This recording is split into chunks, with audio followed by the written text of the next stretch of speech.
Bizim bunun günde 28 Mart'tan 4 sentyabr'a kadar işletken avlular sonu 389. Şuların kontaktılar bizim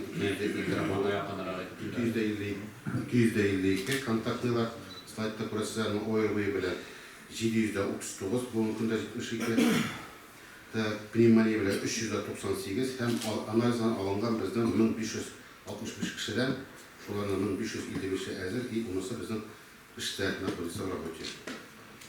Ekip bittiğinde bizim pneumonia bile 739 kişi.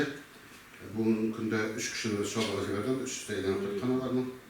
Значит, и амбулаторное лечение алла bizden 72 kişi oyurmayı bile. Pneumonia bile 398 kişi. %11'inci vergenimiz, bunun günde 12 kişi bizden лечение алла şalgada infeksiyonlu больницада. Hem амбулаторное лечение bunun günde alла bizden 16 kişi. Nadamı. Итого 1137 %10 kişi şalgaya gitken, 12'si şalgada bunun günde alan indi, hem 88 kişi bizden амбулаторное лечение aldı. Bizim подтвержденный COVID-19 bile bütünüsü 13 пациент. Структура bile karasa bunun günde bizden вылеченныйлар саны процента 87,9%, находится на лечении 18%, и өлген кішілер біздің тәшкілде 1,3%. Всего, бұнда ОРВ и пневмония. Пневмония бойынша алсақ біздің находится на лечении 7%, 91,5% вылеченные, и өлген кіші 1,5%, 6 кіші біздің өлген пневмониядан. ОРВ бойынша біздің өлген кішілер жоқ, вылеченные біздің, значит, 90% тәшкілде, hem и получает лечение 1%. Дальше прирост обращений по поводу ОРВ и пневмонии 31 августа. Біздің 31 августа 7 кіші, 1 сентябрь 6 кіші, минус 14%, 2 сентябрь 6 кіші, шу уровенде қалайынды біздің 3 сентябрь 8 кіші, 33%, hem 4 сентябрь 9 кіші, плюс 12,5%. Динамика обращения по поводу ОРВ и пневмонии. Біздің 31-нен 6-сына қатты плюс 7 кіші, 20% тәшкеліті. 7-сінен 13-сіне минус 21, минус 50% тәшкеліті. 14-нен 20-сіне плюс 25, %19 прирост бері. 21-нен 27-сіне плюс 4, 9% прирост бері. Айрым қарасақ, ОРВ бойынша біздің значит, 31-нен 6-сына қатты плюс 7, 26%, 7-сінен 13-сіне минус 19, минус 56% тәшкеліті, 14-нен 20-сіне плюс 18, 120% тәшкеліті, 21-нен 27 плюс 7 кіші, плюс 21% тәшкеліті.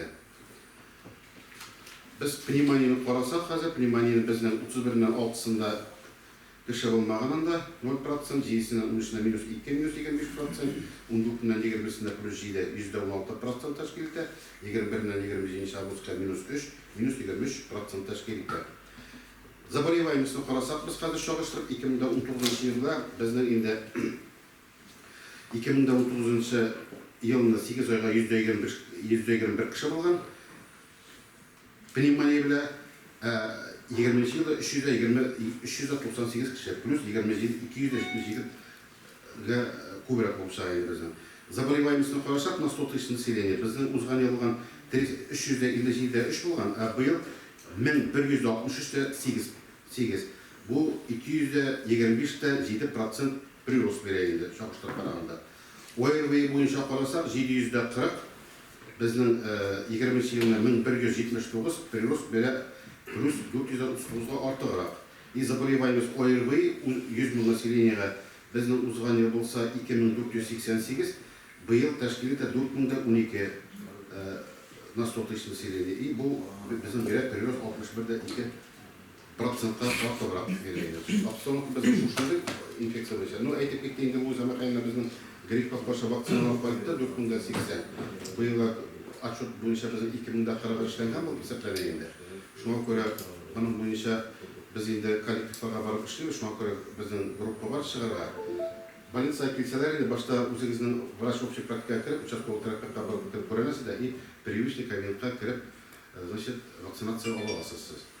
Андан соң енді біздің превенар бар. Превенар біздің іштәне енді балаларға іштәне, призывникларға іштәне, и іштәне үлкен қуаттар ретінде іштәне, күшіға іштәне. Балған кішіға население біздің превенар қор алмаған националды. Pneumoниyaga qarşı vaksinasiya. Pneumonia. Pneumoниyaga qarşı. Bunlarga qaralgan desem? Balalarga qaralgan bu. Призывникларга каралган армияга кетүүчүлөргө эми. И андан соң каралган карт өтүндө яткан өкүмдөргө эми. Ошолорго каралган. Ну бүгүнкү күндө баарыңыздар билесиз, настороженность керек.